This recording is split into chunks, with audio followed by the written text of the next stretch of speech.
Bonjour et bienvenue sur la Minute Mad, votre libraire à domicile dans sa chambre jaune. Aujourd'hui, on va parler d'un livre de la rentrée littéraire 2020. Alors, je sais pas quand je vais poster cette vidéo, là on est le 6 septembre, donc on est encore en plein dedans pour moi. Aujourd'hui, on va parler de L'autre moitié de soi de Brit Bennett chez Autrement. Ce qu'il faut savoir, comme je vous l'avais dit dans la vidéo sur rentrée littéraire, on reçoit des livres, des SP, des services presse ou des épreuves non corrigées des fois. Donc soit à la librairie, soit chez nous si on les demande plus spécifiquement. Donc il y a le groupe Flammarion, UD Flammarion, qui nous avait fait un envoi un peu groupé de pas mal de livres Flammarion de Noël autrement. Dans celui-là, donc il y en a que j'ai commencé, comme vous pourrez voir, que vous avez vu dans ma vidéo sur la rentrée littéraire. Il y en a que j'ai commencé et j'ai pas accroché. C'était le grand mot, ne pas accrocher de cette vidéo. Mais celui-ci, tout de suite, j'ai été un petit peu absorbée par l'histoire, donc je l'ai lu. Et j'avoue que ça a été un coup de cœur, L'autre moitié de soi. Donc comme je vous disais dans cette vidéo, qui doit encore être là, hein, au montage, Caroline, Mad, tu laisses la...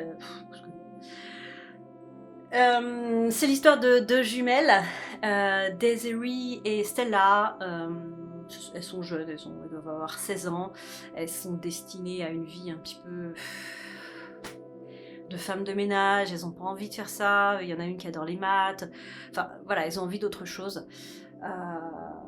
Ce qu'il faut savoir, c'est qu'elles vivent dans un village où tout le monde a la peau très claire. Ils sont noirs d'origine, mais de mariage en mariage, de génération en génération, ils ont la peau de plus en plus claire, si bien que ces deux jumelles pourraient passer pour des blanches, dans une Amérique des années 60, je crois.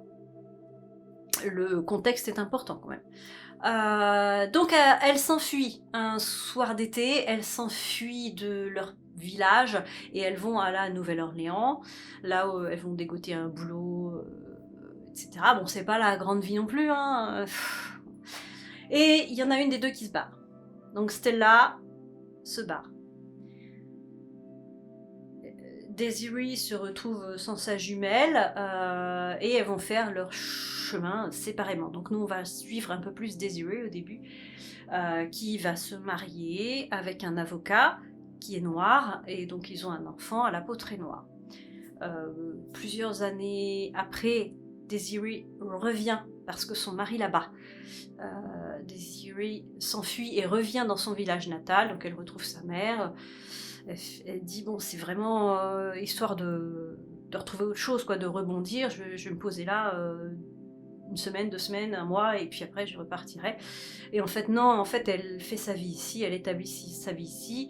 Sa fille Jude, qui a la peau très noire, n'est pas bien vue du tout dans ce village où ils ont tous la peau très très claire. Et puis Jude va faire ses études après quand elle a grandi. Donc elle retourne elle aussi dans une autre grande vie.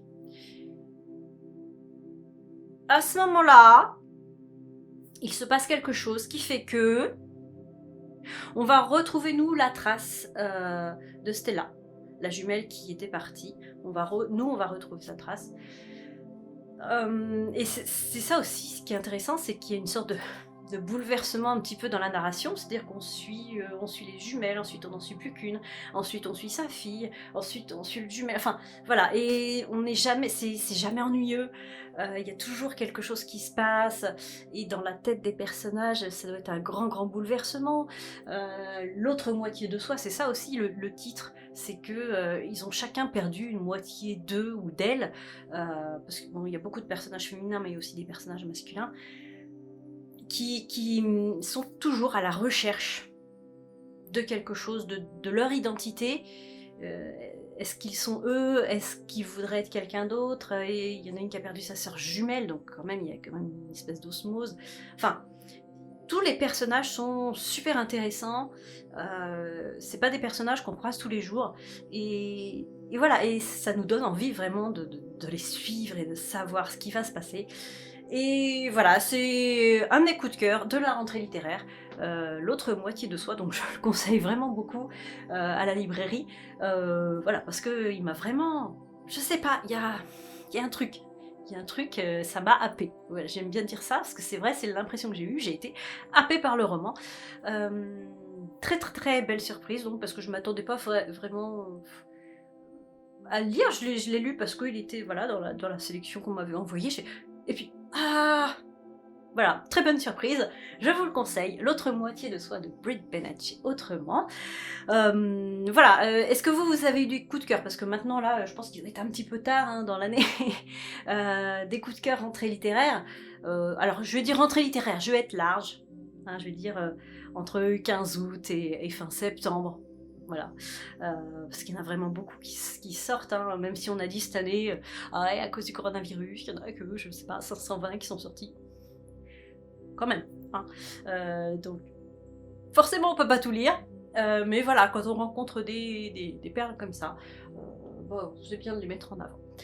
Sur ce, je vous souhaite de bien commenter, de bien partager, de bien vous abonner, de bien liker, et je vous souhaite bonne lecture.